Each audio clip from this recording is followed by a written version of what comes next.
Thomas. Bonjour. Je suis ravie de vous recevoir parce que vous êtes venu quand même de la Belgique. Hier, vous aviez une conférence à Bordeaux. Donc, j'en ai profité pour vous demander de passer dans le studio. Et ma première question, c'était...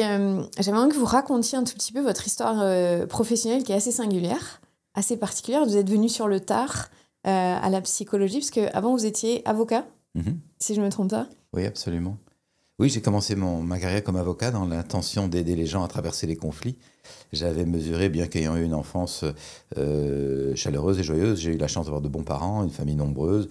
Moi, j'avais mesuré que bien qu'il y ait beaucoup d'amour, des conflits existent et sont sans doute inévitables et qu'on est très mal outillés pour les traverser. Et je trouvais que c'était bizarre que des êtres soient aussi capables d'amour, de prévenance, d'anticipation, très souvent, mais aussi incapables d'éviter les jugements, les critiques, les reproches, les croyances négatives. T'es comme ça, tu changeras pas. Et ces gens-là, ils sont comme ça, ils changeront pas. Et puis, je me suis dit, j'aimerais aider les gens à traverser les conflits. Et c'est pour ça que je suis devenu avocat. Mais assez vite, dans mon métier d'avocat, j'ai mesuré que beaucoup de conflits ont trait à des malentendus. Et si j'observais le malentendu d'un peu plus près, je voyais que le malentendu était un combiné, une composition de mal exprimé et de mal écouté. Une personne n'avait pas clairement exprimé ce qu'elle aimerait, ce qu'elle souhaiterait, ce qui, à ses yeux, rendrait les choses plus agréables. Cette personne avait malheureusement exprimé des jugements, des critiques, des reproches, parfois des insultes ou même des injures. Et de l'autre côté, l'interlocuteur ou l'interlocutrice n'avait forcément pas entendu des propositions pour que la situation soit plus agréable. Cette personne avait forcément entendu les jugements, les critiques, les reproches, les insultes ou les injures. Elle s'était donc enfuie en claquant la porte, ou elle avait répondu sur le même ton. Mal exprimé, mal écouté, mal entendu. Et comme avocat, je mettais beaucoup d'énergie à tenter de trouver des solutions juridiques pour des enjeux qui étaient très largement, pas uniquement, des enjeux de relations humaines, de connaissance de soi, d'écoute pour soi-même et d'écoute de l'autre et d'empathie pour l'autre. Et rien dans ma formation d'avocat, pourtant un métier livré à la relation humaine dans tous ses états, ne m'avait formé à la relation, à l'écoute, à l'empathie, à la capacité à comprendre les émotions, à développer un peu d'intelligence émotionnelle. C'est comme ça que j'ai eu petit à petit le goût de changer de vie. Comment est-ce que vous êtes tombé sur la communication non violente ? Comment c'est arrivé dans votre vie ? Alors, j'ai une période un peu de transition, tout en ayant gardé mon métier d'avocat, de juriste pour ma sécurité matérielle, mes ressources. Je cherchais quelque chose qui ait du sens. Et la vie m'a permis de rencontrer une association pour des jeunes dits de la rue, des gangs de rue, des jeunes dans la délinquance, la petite criminalité, enfin, tous ces enjeux-là. Et je m'en suis occupé pendant une dizaine d'années en bénévolat avec quelques amis. C'était une activité parallèle, bien sûr, mais ça a été une expérience pivot pour moi. J'ai réalisé que j'avais envie de m'occuper de gens qui cherchent du sens à leur vie, que ça, c'était vraiment quelque chose qui me donnait beaucoup d'intensité, beaucoup de goût de contribuer. Et petit à petit, en m'occupant de ces jeunes, je me suis rendu compte que c'est difficile d'écouter un gamin qui est en rage, quand moi, je n'accepte jamais d'être en rage parce que tout va bien dans ma bonne éducation, on n'est pas en rage. Difficile d'écouter un gamin qui est au fond de la dépression, qui a juste envie de se tirer une balle dans la tête, si moi-même, j'ai jamais voulu voir la petite partie par moment un peu dépressive ou découragée, parce qu'on n'a pas le temps d'être courageux, on n'a pas le droit d'être découragé, on a besoin d'être fort et aller de l'avant. Et donc, j'ai réalisé assez vite que c'est difficile d'être proche de l'humain qui est devant si on n'est pas d'abord proche de l'humain qui est dedans. Et moi, dans ma bonne éducation catho-bourgeoise, j'ai pas du tout appris à être proche de moi. J'ai appris à faire ce qu'il faut faire, mais pas à être proche de moi. Et donc, ça m'a amené en thérapie pour essayer de comprendre cet humain-là. Et très vite, j'ai réalisé que j'avais envie d'être thérapeute. Et effectivement, dans ces moments-là, tout d'un coup, l'information sur l'approche de Marshall Rosenberg, la communication non violente, nous est venue dans notre petite équipe. On a entendu parler de lui et c'était tellement clarifiant de mettre des mots sur ce que nous ressentions. Nous voyions bien que la violence des jeunes dont nous nous occupions était une sorte de langage malheureux, maladroit, pour tenter de dire quelque chose. Mais là, tout d'un coup, le décodage que Marshall en faisait était extrêmement limpide et soutenant. Et donc, j'ai eu envie de me former. Alors, c'est quoi concrètement la communication non violente ? On dit CNV. Ça correspond à quoi ? Ça correspond à l'expérience très pratique que les êtres humains ont fondamentalement les mêmes besoins de base. Nous avons tous les mêmes besoins. D'abord de survie, de nous abriter, de nous nourrir, de nous vêtir bien sûr, mais aussi d'interaction, de partage, de rencontre, de reconnaissance, de trouver notre place, de comprendre ce qui se passe, d'être compris, d'aimer bien sûr et d'être aimé, de sens dans notre vie. Il y a toute une échelle de besoins qui sont absolument communs à l'humanité. Nous allons bien quand nos besoins sont nourris et que nous savons en prendre soin. Et nous sommes des compagnons agréables sur la planète. Nous n'allons pas bien quand nos besoins ne sont pas nourris et que nous n'avons pas de perspective pour les nourrir. Et dans ce cas-là, peut s'accumuler en nous des frustrations, des agacements dans ce que j'appelle la cocotte minute intérieure. Et tôt ou tard, paf, ça pète, évidemment, par manque de discernement de ce qui se passe en soi. Et donc, en m'occupant des jeunes dits de la rue, j'ai pu voir que la violence extériorisée sur les choses ou les gens ou retournée contre soi est un manque de discernement, conscience et de vocabulaire, les mots, pour identifier d'abord et formuler ensuite ce qui se passe à l'intérieur.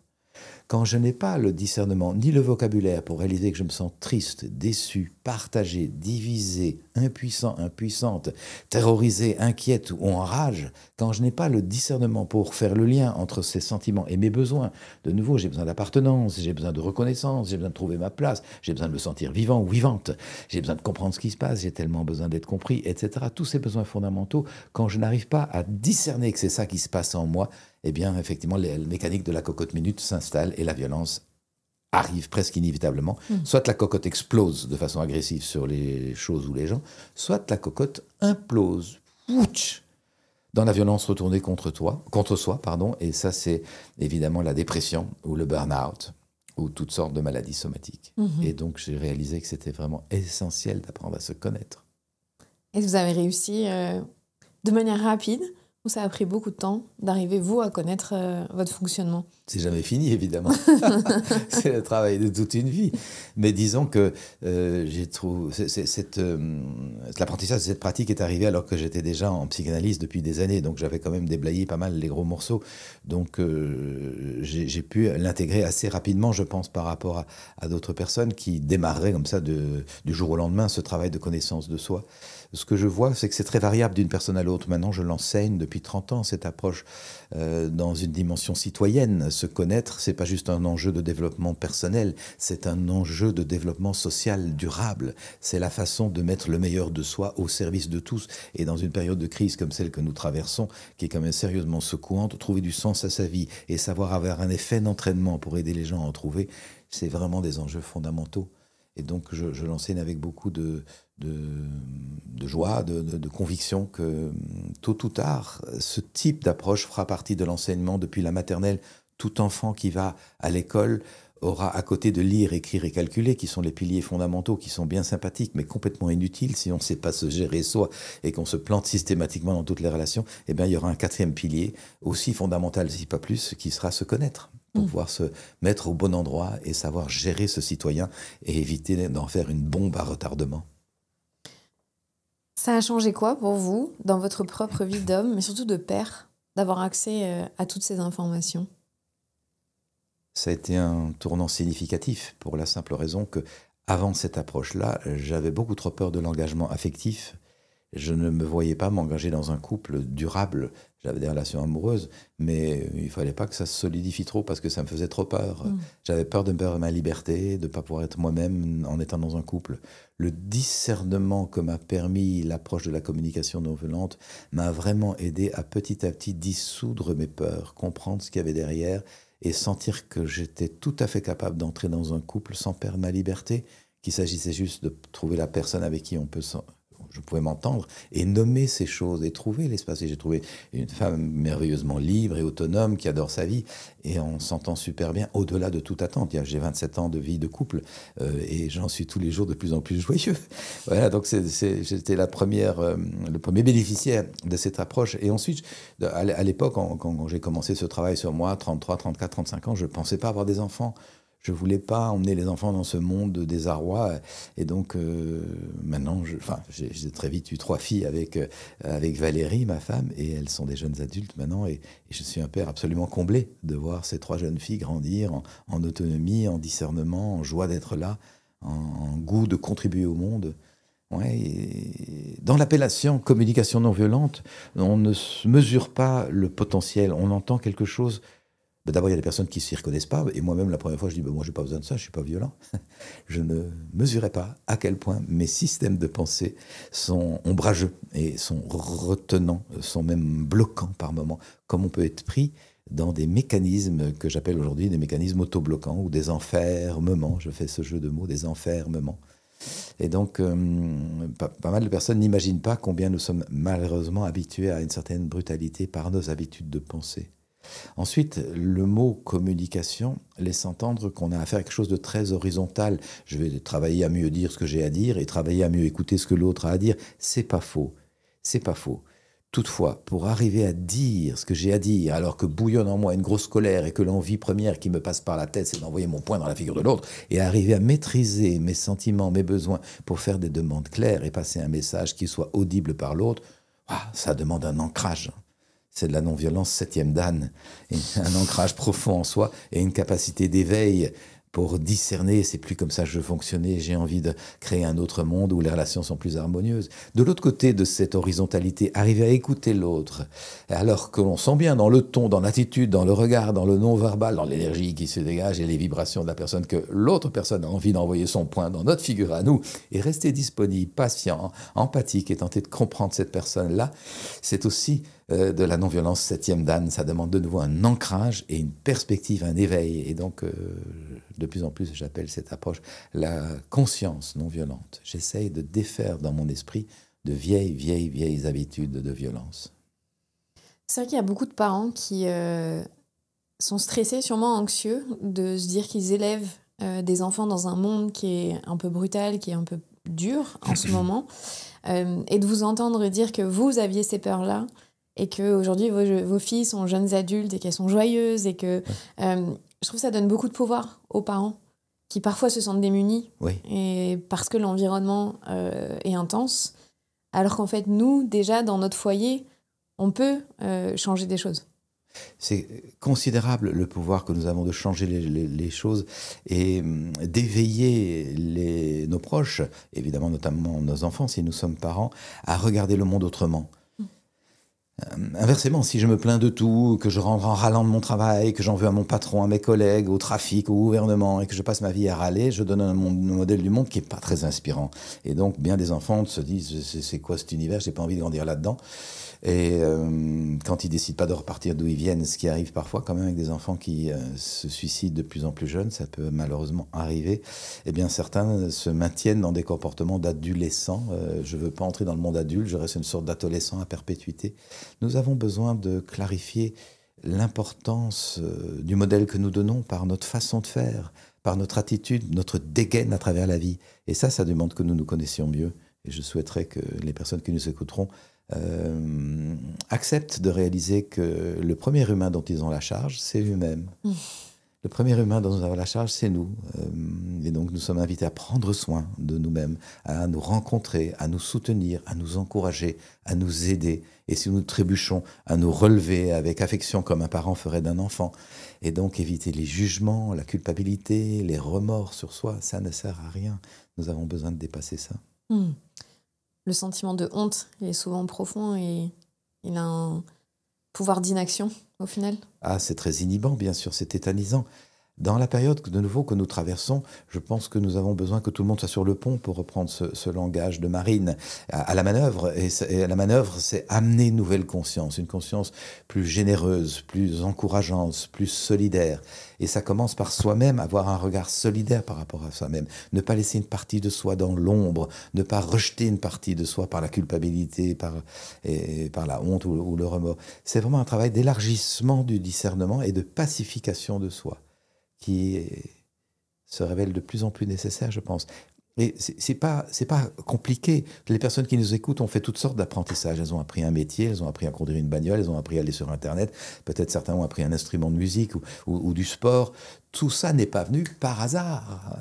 On n'apprend pas à jouer au foot ou au tennis ou la clarinette ou le piano parce qu'on l'a souhaité. On s'y est impliqué, on a travaillé, on a pris des cours, on a pris un peu d'aide, on a lu des manuels, on a peut-être pris un prof, on a répété. Et petit à petit, la maîtrise et le plaisir de la maîtrise s'instaure.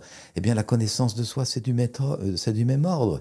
On acquiert petit à petit, en y travaillant, une certaine maîtrise, et le plaisir de la maîtrise vaut drôlement la peine, franchement, par rapport au fait de rester coincé dans une vie subie. Il y a 2 ans, j'ai suivi une de vos formations avec Morgane, qui travaille avec moi. Donc, c'était les bases de la communication non violente. Et quasiment à chaque fois, avant de commencer une leçon, vous nous demandez de faire un retour au corps. Oui. Vous prenez un moment, pour qu'on se reconnecte à nos sensations. Pourquoi est-ce que c'est si important à faire ? Parce que nous sommes incarnés. Nous sommes dans ce véhicule de chair et d'émotion et d'affectivité. Et ce véhicule, il a un langage, il nous parle. Et si nous négligeons les signaux, nous pouvons forcer profondément la mécanique et rouler à contre-courant, avec tous les risques de crash ou de sortie de route que l'on peut associer à cette image. Et j'en parle comme quelqu'un qui a toujours une vie physique, parce que j'aime les sports, j'ai toujours été sportif, j'aime ça, j'aime la vie d'extérieur, j'habite dans les bois, mon père était forestier, les travaux d'extérieur, rentrer du bois, bûcheronner, tronçonner, j'adore ces choses extérieures, mais je n'écoutais pas finement mon corps. C'était plutôt une sorte de bonne défense physique. Quand j'ai commencé le travail de connaissance de soi, une des personnes avec qui j'ai été initié à ça, qui est un psychanalyste québécois jungien, Guy Corneau, très grand ami, je recommande ses ouvrages à ceux qui nous écouteront. Guy Corneau, malheureusement décédé il y a quelques années, commençait systématiquement ses journées par un moment de présence au corps, et ça m'a éveillé, et j'ai réalisé, parce que j'étais encore juriste, que depuis 2-3 années, tout mon corps, le matin, quand je nouais ma cravate, mon costard-cravate pour partir à mon boulot de juriste, tout mon corps disait « Thomas, changeons de vie, faisons autre chose, on en a marre de toutes ces choses-là. » Mais mon petit cerveau gauche, logico-mathématique, disait « Non, non, on reste par ici, c'est beaucoup plus rassurant. » Et j'étais intimement déchiré, alors que mon corps m'envoyait des messages très clairs que je refusais d'écouter. J'ai frôlé le burn-out par manque d'écoute de moi. Et donc aujourd'hui, systématiquement, j'ai moi-même une hygiène de présence au corps tous les matins, parce que le corps parle, il nous dit ses élans, ses ouvertures, sa spontanéité, mais il nous dit ses regrets, il nous dit ses pesanteurs, ses raideurs, ses divisions intestines. C'est extrêmement précieux de comprendre ça. Et donc, dans mes formations, je propose un moment de présence au corps et je rencontre énormément, une immense majorité de personnes qui disent « J'ai jamais fait ça, je savais pas que j'avais un corps. » Je me lève tous les matins, il faut travailler, je mets le starter, pouf, on roule, et puis je force. Ben oui, je force. Et c'est surprenant de voir comme dans nos systèmes éducatifs, on n'apprend pas à écouter le corps. On fait peut-être 1 heure ou 2 de gymnastique ou de sport, mais c'est pas dans une écoute attentive et fine. Il y a certainement des personnes parmi nous qui nous écoutent et qui ont une pratique de méditation, de sophologie ou de tai chi, qui ont une écoute fine des langages du corps. Je souhaiterais que ce soit connu, que ça devienne une sorte de rituel évident, comme on se brosse les dents et comme on prend sa douche. Pour ça, justement, les personnes qui nous écoutent, là, qui ont absolument aucune conscience de comment fonctionne leur corps, ou en tout cas de ressenti interne, qu'est-ce que vous pourriez leur proposer comme petit exercice rapide qu'ils pourraient faire ?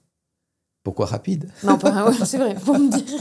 Ils auraient un petit aperçu de ce que c'est. Alors, ce serait plus simple de le montrer. Alors, peut-être, effectivement, si ça les intéresse, d'aller voir sur les cours en ligne, puisque je montre chaque matin un type d'exercice. Un truc très simple, c'est de faire un scan du corps, de s'asseoir ou de se mettre debout, et puis de porter son attention successivement aux différentes parties de soi. Commencer par ses pieds, peut-être faire tourner son pied, commencer par ses genoux, faire un peu tourner les genoux, bouger un peu sur les genoux, écouter les hanches, faire un petit mouvement de rotation avec les hanches, discerner comme ça petit à petit, tiens, j'ai des pieds, ah oui, et ça met ma stabilité, ah oui, ça me donne de l'ancrage, ah tiens, j'ai des genoux, et des genoux c'est souple et ça permet d'être et en équilibre et en mouvement.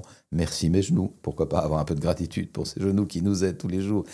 Et puis j'ai des hanches, j'ai la base de corps qui retient tout mon corps, qui me met en mouvement. Juste suivre ainsi les différents organes du corps, les parties du corps, pour prendre conscience que ces choses-là sont vivantes. Rien que ça, j'ai vu des personnes tout à fait bouleversées en disant « je n'ai jamais porté attention à mes différents membres ». Voilà. Et puis, il y a bien des exercices qui sont faciles à faire, faciles à trouver sur Internet, le cas échéant. C'est vrai que nous, les femmes, quand on fait la préparation à l'accouchement, c'est parfois une porte d'entrée pour arriver à ressentir les sensations, parce que souvent les sages-femmes nous demandent de ressentir le bébé, de voir ce que ça fait, mais on est aussi beaucoup porté sur le bébé, et pas tellement sur nous-mêmes, puisqu'on porte notre regard sur l'autre être humain qu'on a en nous. C'est ça. Mais ça peut être une des premières portes d'entrée, certaines fois, pour des femmes.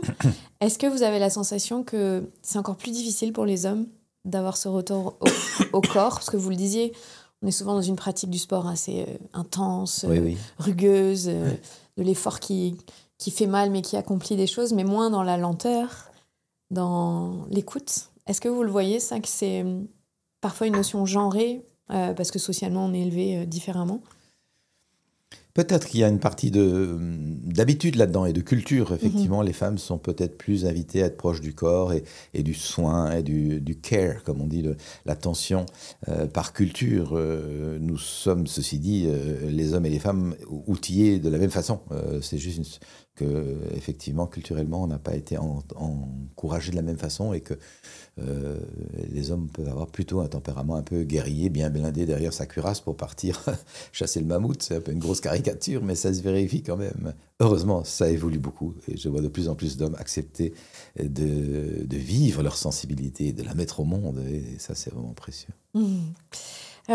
Si on prend concrètement donc, la CNV pour une relation parent-enfant, qu'est-ce que c'est la première chose qu'on pourrait mettre en place pour faire redescendre la tension à la maison et avoir une atmosphère qui est apaisante? La clé fondamentale de la relation, à mes yeux, c'est l'écoute. L'écoute attentive de ce que l'autre vit derrière ce qu'il ou elle dit. Ce que la personne dit ne reflète pas forcément ce qu'elle vit. Nous avons donc besoin de porter notre attention à qu'est-ce qui anime cette personne quand elle dit cela ou qu'elle fait cela. Et ça, c'est un exercice d'empathie. Je me mets en lien avec ce que la personne vit. Et je chéris le lien. Donc, l'écoute permet de privilégier la qualité du lien. Et ça, c'est la mise en œuvre de la devise de la communication non violente. Le lien d'abord, le résultat ensuite. Et c'est juste à l'inverse de la plupart de nos habitudes qui sont le résultat d'abord. Range ta chambre, fais tes devoirs, mets ton pyjama, brosse tes dents, prépare ton bac. Et quand il y a du lien, quand on s'intéresse mutuellement, qu'est-ce que tu aimes, qu'est-ce que tu n'aimes pas, qu'est-ce qui te donne du sens, qu'est-ce qui te dégoûte, qu'est-ce qui t'enthousiasme dans la vie, qu'est-ce qui te peine ou te chagrine, il n'y a plus le temps parce qu'on s'est occupé des choses à faire et non pas de la qualité d'être. Et quand je dis que la devise de la CNV, c'est le lien d'abord et le résultat ensuite, ce n'est pas du tout que l'on se fiche du résultat. On n'est pas dans une pensée binaire. Puisqu'il y a du lien, on s'en fout du résultat.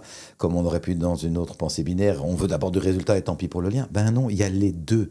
Mais ce qu'on observe, c'est que lorsque le lien a été chéri, soigné, lorsqu'on en a pris soin, donc, eh bien, le résultat s'ajuste assez facilement. Inversement, quand on a été préoccupé juste résultat, sans chérir et soigner le lien, waouh, alors les résultats sont précaires et laborieux. Dans ce que vous décrivez, il y a beaucoup aussi, pour nous les parents, ce rapport au temps. On est tout le temps dans la vitesse, tout le temps dans le vite, vite, vite. Et donc dans cette volonté d'avoir un résultat immédiat, sans être dans un temps long.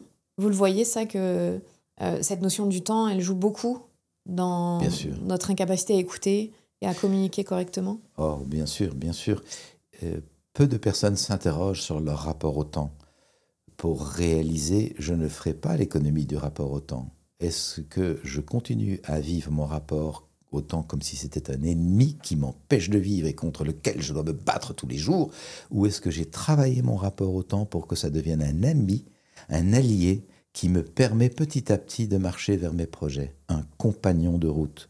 C'est un shift majeur dans nos vies, qui change complètement notre rapport au vivant d'une manière générale, et bien sûr aux êtres humains. D'abord avec moi-même, parce que je prends du temps pour honorer l'humain que je suis dans toutes ses parties, et ensuite avec l'autre, avec mon enfant. Si je suis préoccupé par le temps, je le maltraite, c'est-à-dire que je ne le traite pas bien. Et avec mon conjoint, mon compagnon, ma compagne de vie, mais ainsi de suite avec tous les enjeux de la vie. Et je vous en parle comme quelqu'un qui a couru une bonne partie de sa vie, et jusqu'à 33, 34 ans, je courais comme un fou contre le temps. J'avais encodé, ayant vu mes parents courir beaucoup, j'avais encodé des messages simples. Dépêche-toi, on n'a pas le temps, et on fera ça plus tard. Ça, c'est comme ça que j'ai grandi, bien que j'avais de bons parents. Et je vois que beaucoup d'enfants sont baignés dans cette même précipitation. Et alors on s'étonne d'être tous épuisés. C'est pas un petit enjeu de nouveau de développement dit personnel que d'apprendre à pacifier son rapport au temps. Alors j'imagine l'interrogation des personnes qui disent comment est-ce qu'on fait? Ça s'apprend. Ça s'apprend comme tout. Si je vous joue un joli morceau de clarinette, vous dites j'ai envie de jouer de la clarinette comme toi. Ben ça s'apprend. On le décide d'abord. Hein. Et petit à petit, on observe son fonctionnement. Et on simplifie les choses. Et beaucoup de précipitations, de tensions par rapport aux enfants viennent que le parent n'a pas pris de temps pour soi.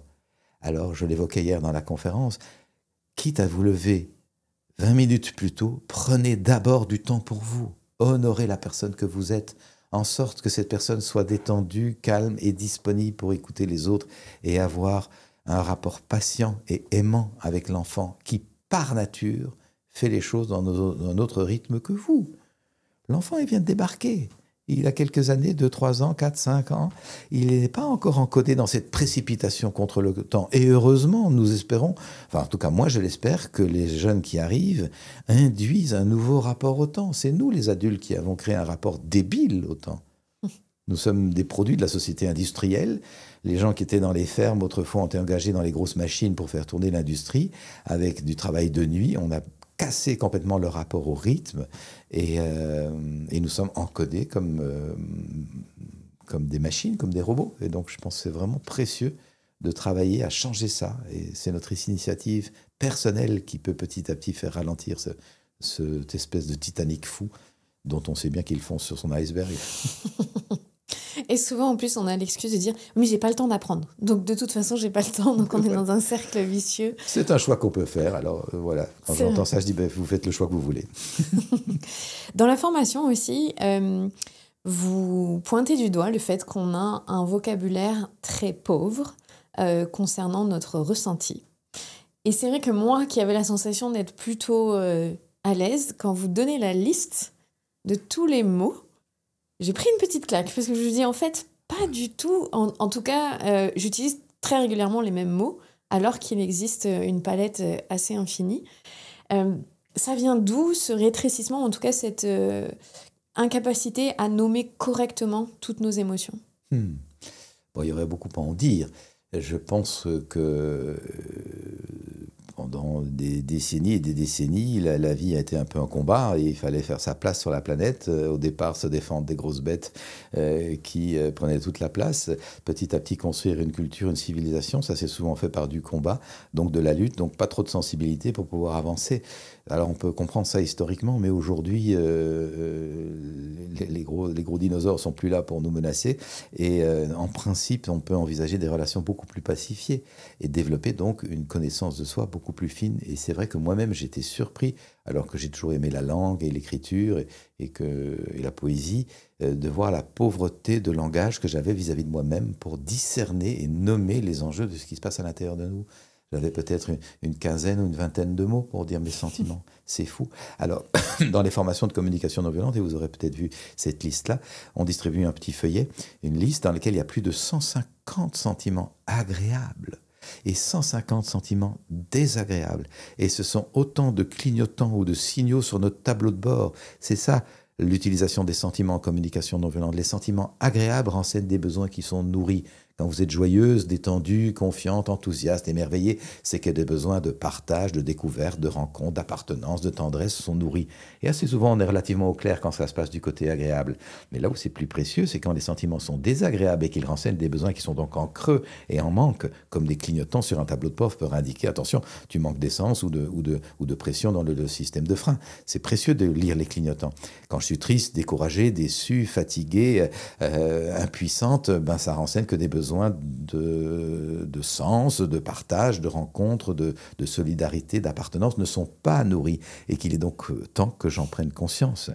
Et on dépasse donc en communication non violente le clivage malheureusement très traditionnel entre sentiments positifs et sentiments négatifs, qui fait qu'on ne veut pas voir le négatif et qu'on le met dans la cocotte minute qui, tôt ou tard, explose ou implose. La distinction que nous faisons, c'est il y a de l'agréable et du désagréable et tout est pertinent. Ça, c'est une clé majeure pour les personnes qui nous écoutent. Tous les sentiments sont bienvenus parce qu'ils nous parlent de ce qui se passe en nous. La tristesse, le désarroi, la colère, la rage, le dépit, la peur nous parlent de nous. Exactement comme un clignotant qui tout à l'heure nous disait ton plein est fait et la pression d'huile est bonne, tu peux y aller. 2 heures ou 3 jours plus tard, vont nous dire attention, tu es au bord de la panne et de l'accident. Donc c'est qui va juger négatif un clignotant qui nous dit attention, tu dois remettre du carburant ou attention, tu dois vérifier la pression de ton système de frein. C'est pas négatif, c'est peut-être inconfortable parce qu'il faut passer au garage et il faut prendre soin du besoin en question. Mais c'est drôlement précieux que de connaître les indicateurs de notre état intérieur. Et voilà une clé pour les parents. Si un enfant est en colère, triste, déçu, c'est qu'il a des besoins qui ne sont pas nourris. Et alors, Si vous-même, vous travaillez sur vous quand vous êtes triste, déçu, découragé ou en colère, vous avez des clés en comprenant l'humain dedans pour comprendre l'humain qui est devant et tenter d'aller rejoindre cet être-là qui est dans le dépit. Plutôt que de rabrouer, tu n'as pas le droit d'être en colère ou tu ne peux pas être triste, avec tout ce qu'on fait pour toi. Pouf, souvent, on a des vieux systèmes éducatifs comme ça, où on fout un gros couvert sur la cocotte minute et on n'apprend pas aux enfants à gérer leur vie émotionnelle, alors que de la colère, évidemment qu'on va en rencontrer dans la vie. Et la colère n'est pas négative en soi. Ce qui est négatif, c'est ce qui peut arriver à la colère qu'on n'a pas appris à utiliser. Il y a des brutalités terribles qui sont liées au mauvais usage de la colère. Mais en soi, la colère est un indice de quelque chose qui ne va pas, et c'est précieux d'aller à l'écoute de ça. Moi-même, je peux témoigner que j'ai appris à faire des colères très claires grâce à la non-violence. Avant, j'étais trop gentil. Je disais, je suis un peu dérangé, mais c'est pas grave, ça m'accommode un peu, mais bon, faites comme vous voulez. Et je maquillais le truc pour ne pas accepter de dire, là, je suis en colère, j'ai besoin que ça change, et je vais vous en parler. Et on peut faire des colères non violentes, extrêmement claires, assertives, c'est-à-dire qui indiquent quelque chose sans agressivité. Et c'est vraiment précieux que, comme parents, nous puissions dire ça. Arriver à dire nos colères de façon assertive, sans terroriser l'autre. Et arriver, bien sûr, à bien écouter la colère de l'autre. Beaucoup de parents, j'en rencontre tellement dans mon travail, nous disent la difficulté à accueillir la colère de l'enfant. Et la plupart du temps, quand on travaille un tout petit peu, ils ont d'abord de la difficulté à accueillir leur colère. Ou alors ils sont emportés par des colères soupolées qui débordent dans tous les sens et qui ne savent pas gérer. Ou alors ils ont tout réprimé, ils ont mis des gros couvercles sur la cocotte minute.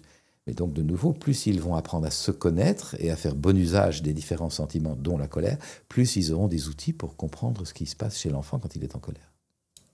Comment est-ce qu'on fait alors pour gérer sainement une colère ? Ou en tout cas, comme vous le dites, l'exprimer de manière assertive et claire ? En nommant ce qui se passe en soi, ça veut dire en prenant un peu de recul par rapport à la colère. Le premier réflexe, malheureusement, quand on est en colère, c'est d'accuser, reprocher, critiquer. On balance les 4 vérités de l'autre. Ça ne va pas nous aider. La plupart du temps, quand on est en colère, on a besoin d'être compris. Est-ce que ma façon d'exprimer ma colère facilite la bonne compréhension ? La réponse est évidente. Et donc, un peu de recul, je suis très en colère. Une partie de moi a envie d'envoyer une baffe dans la figure de l'autre, c'est sûr, mais c'est plus comme ça que je veux résoudre les conflits. De quoi ai-je besoin ? J'aurais besoin d'écoute, j'aurais besoin de compréhension mutuelle, j'ai besoin d'être compris, mais j'ai peut-être aussi besoin de comprendre l'autre. Et là, je fais un petit travail de pivotement intérieur, ce qu'on appelle de l'auto-empathie.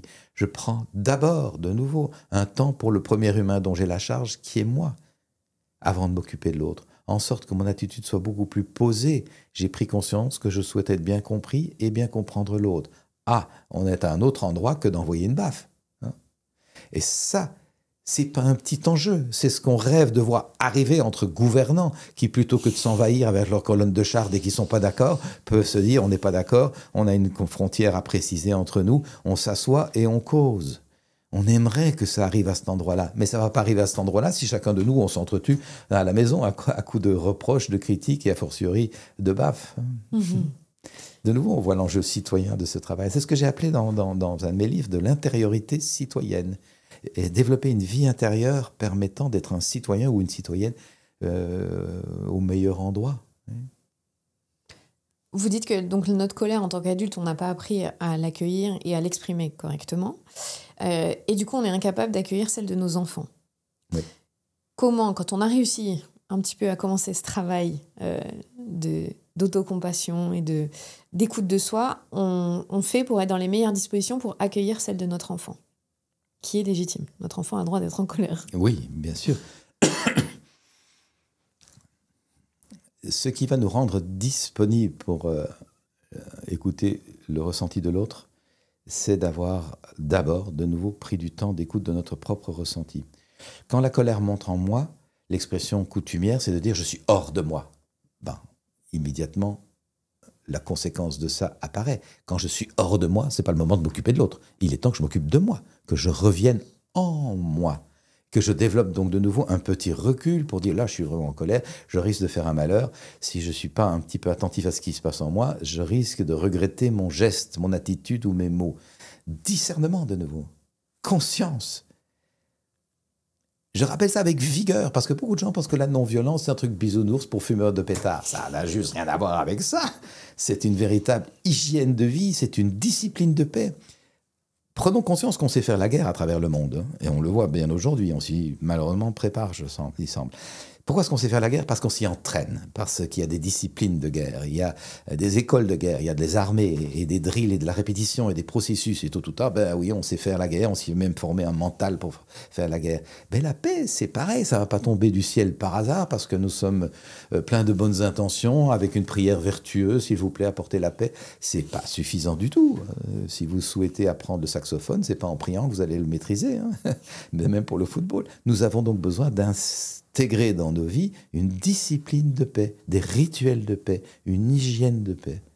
Et ça demande par ce petit moment de recul, quand je sens les émotions monter en moi, je m'écoute, j'écoute mon corps, les tensions, les divisions, je mets des mots là-dessus petit à petit, en sorte de pouvoir trouver la façon d'exprimer ce que j'ai à dire autrement qu'en étant agressif. Nous sommes fatigués de l'agressivité et de la brutalité ordinaire.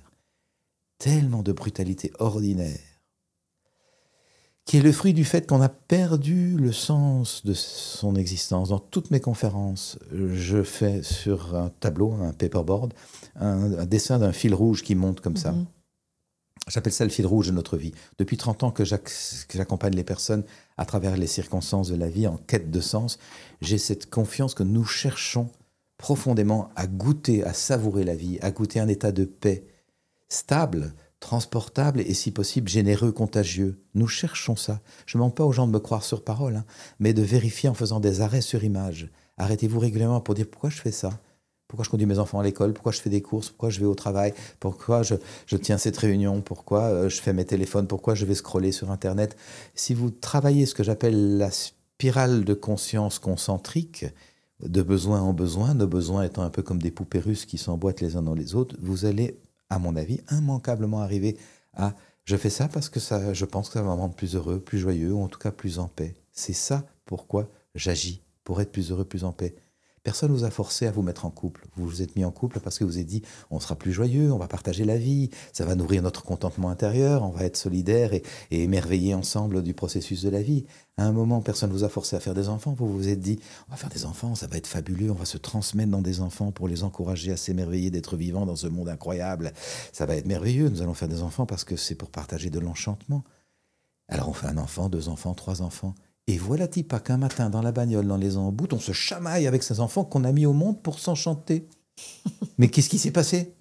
On a complètement perdu le nord. Personne t'a forcé à mettre des enfants au monde. Si tu les voulais pas, ben tu les faisais pas. À partir du moment où tu les as mis au monde, tu les chéris et tu les accompagnes. Ça ne veut pas dire qu'il n'y a pas des précisions à faire, des rectifications à apporter, un cadre à redonner. Bien sûr, il s'agit de bien veiller. Hein. Il s'agit de bien veiller. Et attention à la mauvaise compréhension du mot bienveillance. Bienveillance éducative a été malmenée par des gens qui pensent que c'est laisser tout faire et faire des enfants rois ou des enfants dieux. Ils n'ont pas écouté le mot. Bien veiller. Une éducation bienveillante, c'est une éducation comme une vigile, un guetteur qui est attentif, qui est présent, qui observe chaque chose, les micro-mouvements, les mouvements du corps, les mouvements d'humeur, le langage non-verbal, pour être parfaitement attentif à ce qui se passe et transparent, qui sait recadrer, qui sait apporter des valeurs qui sont des balises très claires. C'est ça, la bienveillance éducative. C'est le fait d'être un veilleur attentif à la croissance de ces êtres dont nous avons la charge. C'est vrai qu'en France, on a eu un sacré débat sur ce type d'éducation, malheureusement, au lieu de voir juste le droit des enfants à être respecté et le droit des parents à vivre de manière en harmonie, en tout cas, avec leurs enfants. Mais en France, on aime bien l'autorité dure et déconnectée de soi. Ouais, il y a une espèce d'attachement à ce que j'appelle à mon travail la culture du malheur, le goût du drame. On n'est pas là pour rigoler. J'ai ramé dans mon enfance, tu vas ramer dans la tienne. Moi, j'ai reçu des baffes aussi, ça m'a pas fait mourir, donc je te donne des baffes, ça te fera pas mourir. C'est extraordinaire comment on peut entretenir comme ça un système de pensée complètement obsolète et mortifère, parce que ça entraîne une sorte de résignation par rapport à la violence. Regardons simplement aujourd'hui comme nous sommes en train de nous résigner à l'idée une nouvelle guerre serait possible en Europe. C'est hallucinant d'être dans cette docilité. Mais si nous avions créé tous les jours, par notre attitude, notre bienveillance, une culture de paix, Mais il n'y aurait pas de raison de considérer que la guerre puisse encore avoir lieu. Vous parlez du concept de douche psychique. Est-ce que vous pouvez expliquer? Oui, la douche psychique, c'est un moment de présence à soi. C'est pour faire le parallèle avec la douche physique que nous avons introduit dans nos habitudes il n'y a pas si longtemps. Il n'y a pas si longtemps. Moi, j'ai 67 ans. Quand j'étais gamin dans le village, dans l'Ardenne belge où j'habite, qui était un village pratiquement rural à l'époque, nous étions la seule maison bourgeoise où il y avait une salle de bain et où mes parents m'avaient appris à me brosser les dents. Avec mes copains de classe, mes copains de classe habitaient des fermes dans lesquelles il n'y avait pas de salle de bain. Le samedi, on mettait une grosse bassine devant la cuisinière de la cuisine et tout le monde prenait un bain successivement dans cette eau-là pour être propre pour la messe de dimanche. Un bain par semaine dans une bassine d'eau chaude. Et il n'y avait pas d'hygiène buccale, personne ne se brossait les dents. Mes copains, mes copines de classe avaient des dents très avariées à l'âge de 10-11 ans. C'était impressionnant. 50 ans plus tard, j'ai repris la maison familiale, là où c'est le lieu où je fais mes séminaires d'ailleurs. Et bien dans ce village où malheureusement il n'y a pratiquement plus de ferme, toutes les maisons ont de belles salles de bain. C'est devenu évidemment un standard complètement évident, une belle salle de bain, une belle douche, c'est tout à fait intégré dans les mœurs. Et tout le monde se brosse les dents, c'est devenu un rituel évident. 50 ans dans l'histoire humaine pour introduire des rituels d'hygiène physique qui nous paraissent aussi évidents aujourd'hui, c'est rien. Plus personne ne pense à quitter sa maison sans se brosser les dents et de prendre des douches régulièrement. C'est intégré. Eh bien, je pense que dans les temps qui viendront, nous allons faire la même chose sur le plan psychospirituel. Nous allons prendre des douches régulièrement pour nous nettoyer de ce qui n'est pas nous, de ce qui est des encodages, qui est des copier-coller, qui sont des programmations. Notamment cette habitude de mal parler aux enfants, d'être brutal, de ne pas les écouter. C'est des vieilles habitudes. Nous pouvons transformer ça et développer une façon d'être ensemble infiniment plus fluide et donc plus joyeuse. C'est pour ça que la douche psychique, c'est le fait de se poser la question « Comment ça va ? Comment je me sens ? Qu'est-ce que j'aime et que je maintiens ? Qu'est-ce que j'aime pas et que j'ai besoin de changer ?» C'est vraiment une hygiène de conscience essentielle par les temps qui courent. Et justement, comment alors on déconstruit nos croyances limitantes? Déjà, qu'est-ce que c'est pour quelqu'un qui ne connaîtrait pas ce concept? Une croyance limitante, c'est une pensée qui n'est pas remise en question et qui est considérée comme une vérité établie. Il y en a tellement, comment vous en nommer une? Beaucoup de tensions viennent de... Par exemple, il faut que je m'occupe de mes enfants, il faut que je rentre pour leur faire à manger, je me dois de... C'est un système de pensée très combatif, contraignant. J'aime bien Marshall Rosenberg, le fondateur de l'approche de la communication non violente, qui n'hésitait pas à être un peu provocant et qui disait « Si vous vous occupez de vos enfants parce qu'il faut, si vous rentrez le soir parce que vous devez de leur faire un bon repas, arrêtez tout de suite. Mettez vos enfants à l'assistance publique et ils seront pris en charge par des gens qui ont choisi de s'occuper d'enfants, mais qui ne le font pas parce qu'il faut. » Et je trouvais ça intéressant de se laisser décaper. Et effectivement, moi, je ne me suis jamais occupé de mes enfants parce qu'il faut. Valérie entend moins que moi, donc c'est moi qui, la nuit, me levais quand il y avait un enfant qui faisait pipi au lit ou qui avait un mauvais cauchemar ou qui était inquiet ou qui était malade. Je me levais volontiers. C'était toujours dans la joie et la gratitude de me dire « J'ai la chance d'avoir des enfants. Ils sont en bonne santé. Je suis disponible pour m'occuper d'eux. » Et j'ai pris soin avec tout mon cœur. Je ne comprends pas qu'on fasse les choses parce qu'il faut. On fait les choses parce qu'on y tient, parce que c'est important, même si c'est inconfortable. Et voilà un gros changement de système de pensée. On ne fait plus rien parce qu'il faut, on le fait parce que c'est important, parce que ça a du sens, parce que ça nourrit la vie. Même si, bien sûr, il y a des inconforts à la clé, ça c'est clair. Et donc nos croyances limitantes dans notre vision de la vie, dans notre quotidien, elles nous empêchent de faire des choses, elles nous empêchent de ressentir de la joie, c'est ça? Oui, bien sûr, elles nous empêchent de vivre, d'être en expansion. Elles nous empêchent de nous autoriser. Il y a comme une sorte de barrière. Je peux vous donner une croyance militante. Moi, j'ai fait des études de droit, donc j'avais un diplôme de droit. Et une grosse croyance limitante, c'était, moi, je n'ai étudié que du droit. Je ne peux faire que du droit. Je ferai du droit à vie. Voilà, grosse croyance limitante, parce que ça me bouclait dans un espace dans lequel j'étais plus content du tout. Et j'aurais pu effectivement commencer à déprimer parce que je n'étais pas heureux dans ce choix-là. La pratique de la communication non violente m'a permis de démanteler cette croyance et d'aller voir quand je me dis je n'ai fait que du droit, comment je me sens. Comment je me sens? Je me sens triste. Pourquoi? Même parce que j'ai d'autres potentiels en moi. Et lesquels? J'ai de la sensibilité, j'ai de l'imagination, j'ai de la créativité, j'ai beaucoup de fantaisie que j'aimerais mettre au monde. Tu aimerais me montrer ça? Et je commence à écouter la partie de moi qui voudrait développer autre chose. Mais ça, c'est parce que je m'extirpe d'une croyance. Je vous donne une autre croyance aussi, parce que, et si je parle de moi, c'est pas pour m'étaler, mais c'est pour parler de choses très très concrètes. J'avais la croyance que être aimé par quelqu'un, c'est être contrôlé et devoir faire ce que l'autre attend. Bon, c'était un petit peu forcément le résultat de l'éducation de ma chère maman. Je sentais qu'elle avait beaucoup d'amour, mais qu'il fallait faire un peu comme elle l'avait voulu. Et donc, je me maintenais dans mon célibat défensif par peur d'être contrôlé. À un moment, quand même, en avançant dans la vie, je me suis dit, j'ai besoin de comprendre cette croyance. Être aimé, c'est être contrôlé. Est-ce que c'est vrai? Est-ce que ça ne mérite pas un peu d'être dissous? Et en travaillant sur elle, j'ai réalisé, non, j'ai besoin de faire confiance que je peux être aimé tout en gardant ma liberté. Mais ça, c'est un shift majeur. Si j'étais encore resté dans ma croyance, je serais un célibat qui s'emmerde et qui picole son ennui. Et nous avons donc besoin de nous asseoir avec nos systèmes de pensée pour observer, j'ai cette pensée. Est-ce qu'elle est profondément juste? Est-ce que je l'ai vérifiée? Est-ce qu'il n'est pas temps de la questionner, de la remettre en question et de faire confiance? Et tellement de croyances sur nos enfants aussi. Oui, mais avec lui, ça n'ira jamais, c'est juste pas possible, je ne peux pas lui parler de ça ou je ne peux pas envisager ça. Attends, t'as vérifié? Ou t'as décidé que c'était pas possible? Est-ce qu'il n'est pas temps de dire, je vais quand même peut-être essayer, peut-être que je ne suis pas sûr qu'il ou elle comprenne, mais peut-être quand même que je vais m'ouvrir à mettre en place quelque chose de différent. Et là, tout d'un coup, on remet du mouvement dans la vie. Notre capacité à changer, à évoluer, à nous transformer est aussi considérable qu'ignorée. C'est surprenant comme les gens se résignent rapidement à voir la vie d'une certaine façon, puis c'est bloqué là. Mais mon Dieu, le potentiel est considérable. À se sentir coincé. Oui. Et à s'y résigner, c'est ça. Et à pas chercher de solution. Et à pas chercher de solution. Et à considérer que voilà, c'est coincé, c'est fichu, c'est comme ça, je peux rien faire d'autre. Ça, c'est la culture du malheur. Je me résigne facilement. Le verre à moitié vide, je m'en plains, puis voilà. Mais mon Dieu, on peut vivre autrement. Et j'ai un cœur d'encourager les personnes à le faire. Alors vous êtes belge, mais vous le savez qu'en France, on a en plus un peu cette fierté de dire qu'on est des râleurs, qu'on se complaît dans cette culture-là du négatif.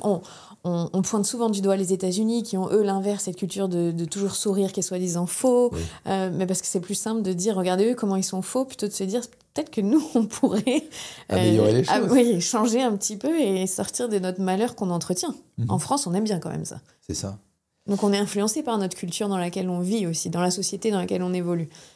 Clairement. Et lutter contre ça, ça demande de l'énergie aussi. C'est pour ça que j'ai appelé ce mécanisme la culture du malheur, j'ai appelé ça une culture. J'identifie dans mon dernier bouquin 5 mécanismes que j'ai appelés des mécanismes autobloquants, parce que ça nous autobloque dans notre processus d'évolution. On ne veut pas le voir, on le nie même, et on le refoule, et du fait qu'on ne l'a pas vu, on reste piégé. On ne peut pas sortir d'un piège sans savoir qu'on est pris dedans. C'est la base. Et donc, quand je réalise que j'aimerais autre chose, mais que je suis coincé, c'est qu'il y a un piège, il y a quelque chose qui me limite, qui me bloque, il y a un frein qui est resté coincé. Et j'ai besoin d'aller voir, c'est quoi ce frein? Qu'est-ce qui me bloque? Et très souvent, comme vous l'évoquez, la culture du malheur, le verre à moitié vide plutôt qu'à moitié plein, on sait ressasser ça, mais ça nous inhibe énormément.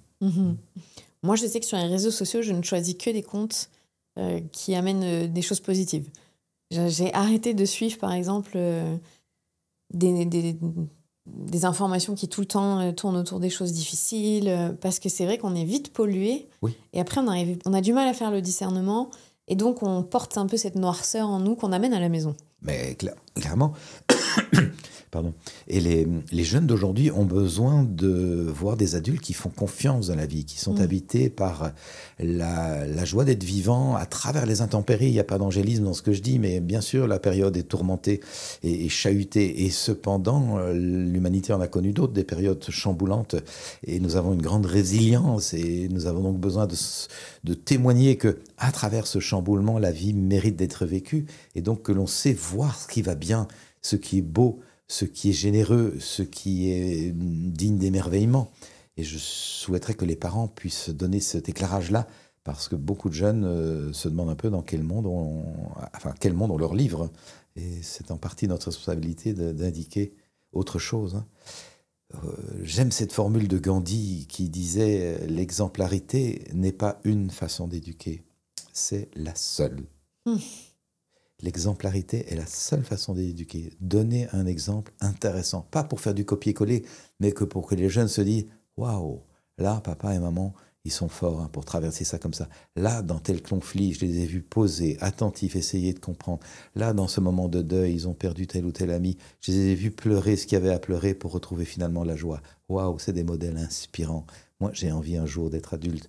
Je les ai vus faire des choix avec de gros renoncements. Ils ont pris le temps de clarifier l'option choisie. Ils ont pris le temps de pleurer l'option laissée de côté pour en faire le deuil et avancer sur l'option choisie. Waouh, c'est un beau modèle qui, moi, m'inspire.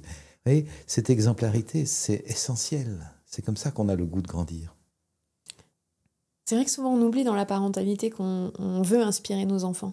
On dit on veut qu'ils soient heureux, qu'ils aient une belle vie, mais ce que nous on leur montre, c'est essentiel en fait. C'est complètement essentiel. On leur dit soyez heureux, soyez détendus, soyez confiants, et on est tout agité, on est parfois même brutal et maladroit. C'est contre-intuitif, ça fait vraiment des informations contradictoires. Je repense souvent à ma fille quand moi j'ai pas assez bien dormi, que mes besoins ne sont pas respectés, que je suis fatiguée, que je sais pas ce qui s'est passé et qu'elle va pleurer et que c'est un peu dur. Moi aussi j'ai 3 filles comme vous. Et bien des fois automatiquement je lui dis arrête de pleurer. Mais j'ai le droit de pleurer maman, tu m'as toujours dit j'ai le droit de pleurer. Et oui c'est vrai, mais c'est moi qui n'arrive pas à gérer là. Et je trouve que nos enfants, ils ont une capacité de nous interpeller dans nos propres contradictions. Oh oui. Hyper forte. Clairement, et c'est magnifique parce que ce sont des sages parfois dans ce qui nous apporte comme nouveauté, comme fraîcheur par rapport justement à nos encodages. Je raconte volontiers dans une conférence que j'anime sur les jeunes, sur le thème de mon bouquin, Notre façon d'être adulte fait-elle sens et envie pour les jeunes? C'est mon dernier livre. Hein. Est-ce qu'en nous voyant vivre nos vies d'adultes, les jeunes se disent j'ai envie d'être adulte un jour ou pas? C'est une question qu'on peut se poser, sans culpabilité, mais juste pour aligner les choses. Eh bien, je parle du rapport au temps et comment nous vivons, nous, adultes, le rapport au temps. Et dans une formation que j'animais sur ce thème, quel est notre rapport au temps? Une maman se présente. C'est résidentiel, donc chacun se présente avant la première soirée. Et elle me dit, je viens faire ton stage sur le rapport au temps parce qu'il y a quelques mois, mon gamin, du haut de ses 7 ans, s'est planté dans le corridor qui mène aux chambres dans notre appartement. Et du haut de ses 7 ans, il m'a dit, maman, je ne m'appelle pas, dépêche-toi. Dépêche-toi, range ta chambre, dépêche-toi, broche tes dents, dépêche-toi, prends ta douche et mets ton pyjama. Et cette maman était bouleversée de réaliser qu'elle avait dans la soirée employé 10 fois le mot dépêche-toi, et plutôt que le prénom de son enfant, et plutôt que d'être à l'écoute de ce que son enfant voudrait, et tout le temps dans l'imposition de son rythme à elle.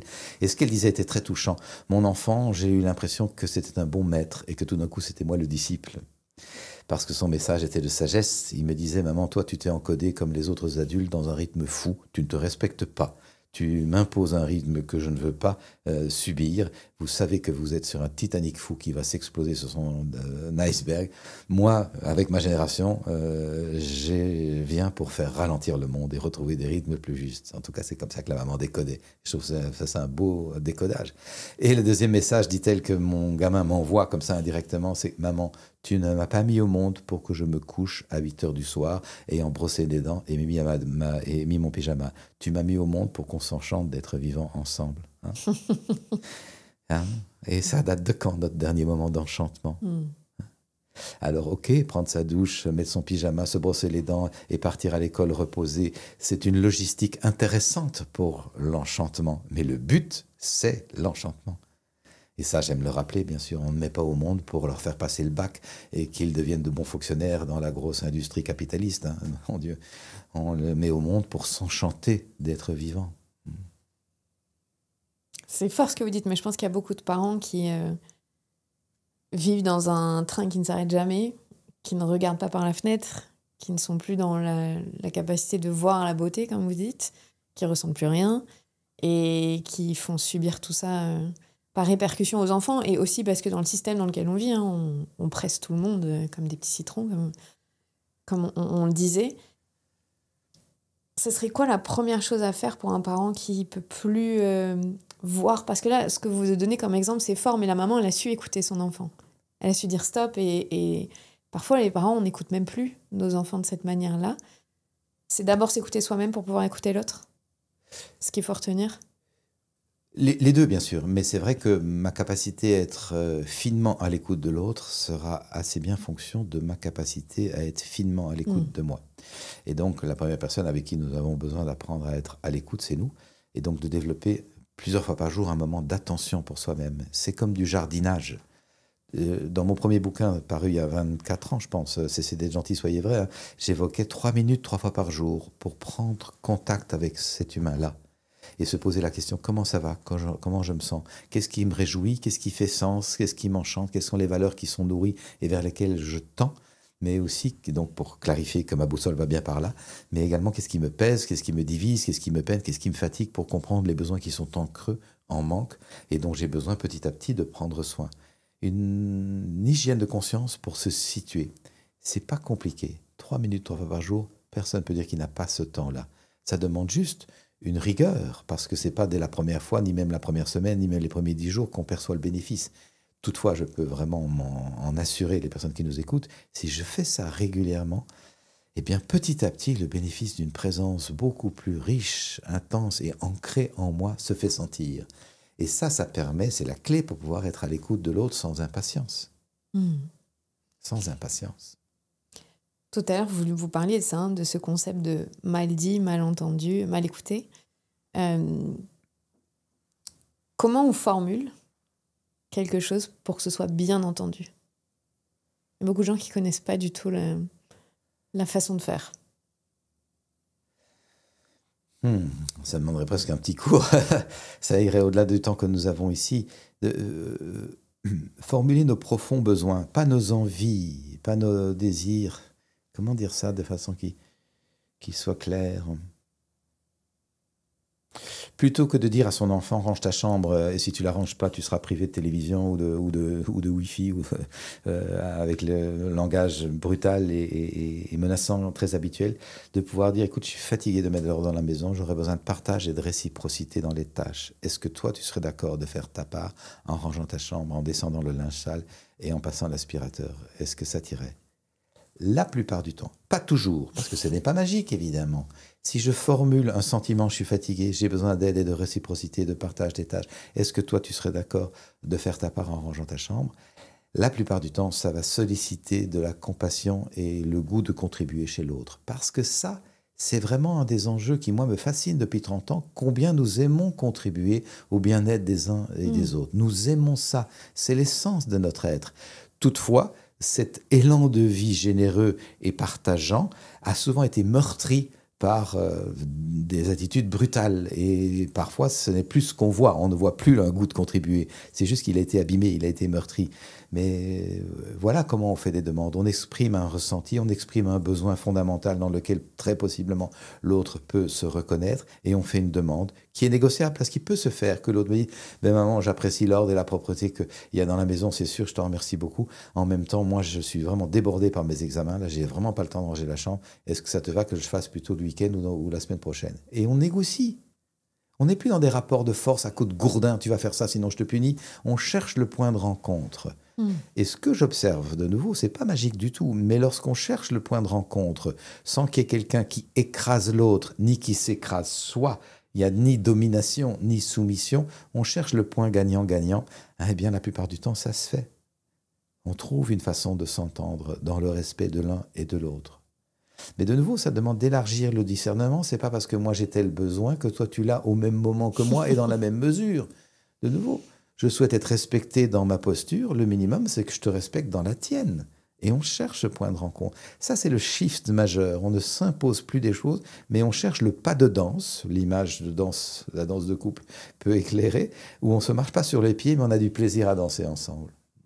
C'est vrai qu'on est très souvent dans des relations de « je tire un fil et je veux le garder avec moi, avec nos enfants ou nos conjoints, conjointes », mais dans ce rapport de force, oui. Parce qu'on se dit que si on lâche, on a tout perdu. C'est vraiment ça. À côté de la culture du malheur dont on a parlé un peu, il y a un autre mécanisme autobloquant que j'ai appelé également la culture, parce qu'on est baigné là-dedans, c'est la culture des rapports de force combatifs et la culture de l'affrontement. Dès qu'on n'a pas d'accord, on s'affronte. On essaie d'avoir raison et de convaincre l'autre. Écoutez le mot, hein. Qui a envie d'être un con vaincu, hein? Nous avons besoin de nous rencontrer. Et je crois profondément que le siècle, au début du siècle, toujours au début du siècle, hein, enfin dans le premier quart du siècle, ce siècle-ci, nous avons ensemble besoin d'en faire le siècle de la rencontre et du soin. Le siècle où on prend soin de se rencontrer profondément et de se chérir mutuellement. Nous avons assez développé une société hyper technocratique et divisante et individualiste, très matérielle, avec peu d'égard pour la délicatesse, la tendresse, la douceur, la profondeur, la sensibilité. Or ça, c'est notre vraie nature. C'est vrai que dès qu'on se bat un petit peu pour une éducation non violente, on nous oppose toujours le « vous vivez dans un monde des bisounours », il faut habituer nos enfants à la dureté de la vie, vous allez en faire des enfants qui ne savent pas se défendre, qui seront perdus dans la réalité. Et c'est très compliqué de faire comprendre aux gens que plus on va élever des enfants qui déconstruisent ça, mieux ce sera. Et j'ai toujours du mal à savoir quoi répondre aux gens qui ont ce type de réflexion. Effectivement, elle est fréquente cette réaction, peut-être simplement refléter. Est-ce que vous auriez besoin d'être rassuré qu'en élevant les gens dans l'attention, la bienveillance, qu'il s'agit de bien veiller, bien sûr, on va en faire des êtres autonomes, capables de se piloter avec discernement à travers les enjeux de la vie? Est-ce que c'est ça votre souhait? La plupart du temps, les gens vous disent oui, c'est bien ça. Eh bien, il y a moyen de faire ça infiniment mieux que par de la contrainte et avec la carotte et le bâton, qui est le vieux système, qui est l'éducation par la menace ou d'une punition ou d'un rejet, d'un blâme, et la tentation d'une récompense. Donc des facteurs extérieurs. Donc l'être n'est pas invité à agir parce qu'il le sent, parce que c'est juste, parce qu'il en comprend profondément la signification et il s'y implique de tout son être. Il agit pour acheter la paix, la reconnaissance, la gratitude et éviter le rejet. Mais mon Dieu, c'est pour ça que j'ai écrit ce CD de Gentil Soyez Vrai. C'est que moi, j'ai été élevé pour faire plaisir, quitte à me négliger complètement. Et donc acheter la paix et la reconnaissance, quitte à courir comme un fou jusqu'au bord du burn-out. Et tellement de gens aujourd'hui sont au bord du burn-out parce qu'ils ne savent pas faire respecter des limites. Nous avons tous besoin d'apprendre à faire respecter des limites, c'est essentiel. Et on peut le faire avec clarté et bienveillance, avec rigueur et bienveillance. De nouveau, je disais, la non-violence, ce n'est pas la non-colère. Hein. On peut apprendre à faire des colères non-violentes. Et la non-violence, ce n'est pas la non-vigueur. On peut être extrêmement vigoureux tout en étant violent. Non-violent. On peut aussi. Mais ça, c'est moins entendable. On est moins dans une culture où on comprend ça. On confond un peu les concepts. Comme vous dites, de non-violence, de bienveillance, comme si c'était la porte ouverte à toute... Comment est-ce qu'on indique des limites de façon claire? Eh bien, j'ai pu dire à mes enfants, je les ai élevés comme ça. J'ai pu dire quand je voyais une attitude qui ne me convenait pas, stop. Je ne suis pas du tout d'accord avec ce que tu as dit ou ce que tu as fait. Je t'aime profondément, ce n'est pas l'enjeu. Je t'aime profondément, tu auras mon amour à vie, ça c'est sûr. Cependant, ce que tu viens de dire ou faire, je ne suis pas d'accord et je souhaite que tu l'entendes. Ça, c'est ce que j'appelle sanctionner un comportement sans punir. Il n'y a aucune punition. J'indique qu'il y a telle valeur qui a été transgressée. Je vérifie, est-ce que tu comprends cette valeur? Est-ce que tu es d'accord d'y adhérer? Et on discute là-dessus. Est-ce que cette valeur fait sens pour toi? Et puis, le cas échéant, on envisage comment on va réparer ce qui a été fait. Et donc, c'est une invitation à l'éveil, à l'engagement, à la maturation, à la responsabilité. Alors que si j'avais dit « tu as mal agi, je te punis, va dans ta chambre », qu'est-ce que l'enfant a appris? Qu'il doit faire grave à papa, parce que papa peut être menaçant, et alors on casse le lien d'amour. Et on se rencontre dans un climat de peur, mais c'est pas du tout comme ça que je veux élever les enfants. Vous voyez, on peut être très très clair autrement que par la carotte et le bâton. Et sans soustraire son amour. Ah non, bien sûr, sans soustraire son amour. Si je donne ce petit exemple que je viens de donner, c'est parce que nous avons été nombreux, je pense que les personnes qui nous entendent, à entendre du désamour. Nous avons pu entendre des parents nous dire « Je ne t'aime pas quand tu fais ça, va dans ta chambre. » Tout d'un coup, l'amour est retiré. « Je ne t'aime pas quand tu fais ça, on ne m'aime pas. Là, dans cet instant, je ne suis plus aimé. » Vide considérable, désarroi complet. L'amour est retiré comme on enlève la prise d'un instrument. Et donc, il s'agit d'indiquer « Et je t'aime profondément, évidemment, et tu auras mon amour à vie, ça c'est sûr. Et cependant, ce que tu viens de dire ou faire ne me convient pas pour telle ou telle raison. » Et je donne le sens, j'explique, j'invite à l'éveil de la conscience et de la responsabilité. C'est ça, bien veiller. Ça n'a rien de bisounours. et communiquer sans violence. Et communiquer sans violence, oui. Merci beaucoup Thomas.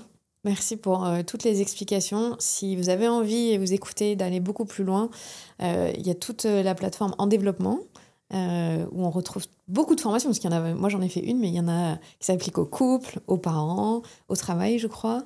Oui, bien sûr, il y a toutes sortes d'occasions. Nous sommes en relation partout. Et donc, améliorer la qualité de la relation, c'est vraiment un enjeu de vivre ensemble. Et j'espère que ces cours en ligne peuvent apporter beaucoup de clés pratico-pratiques pour mieux vivre. Ce n'est pas une réflexion intellectuelle, c'est comment changer son quotidien. Merci. Merci beaucoup pour l'accueil.